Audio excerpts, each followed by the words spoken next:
çalışa cemaat namaz yapa bu cami için bayramlar geçirini.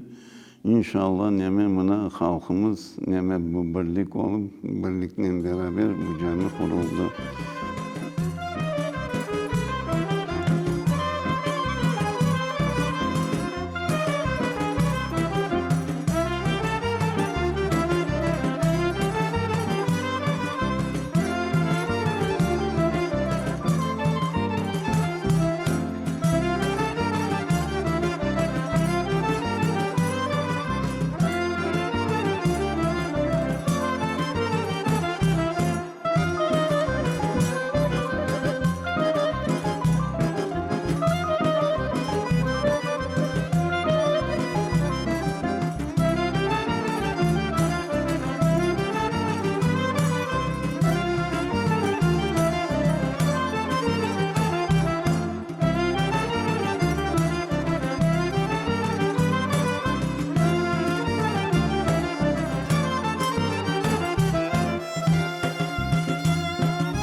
Cami Peygamber Efendimizin sevdiği renklerden işte yeşil, sarı, beyaz biz de aldık ve güneş rengi. Yani bizim cami güneşten parlasın deyip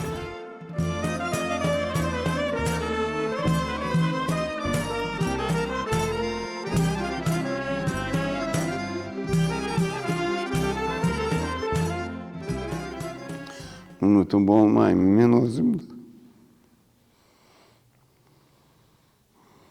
Buna Midat Hoca devrinde saçıldı bulanda. Neme yeşillik olsun, neme olsun deyip o rahmetli ozu gül seveydi. Ana abyaktan tutup gül kete oturan daroşkan nemenin, yolakın neme çevre çötünü. Ana o bulaşenge avesini ibareti yapaydı o. Bu cam için rahmetli çıkmayı yani.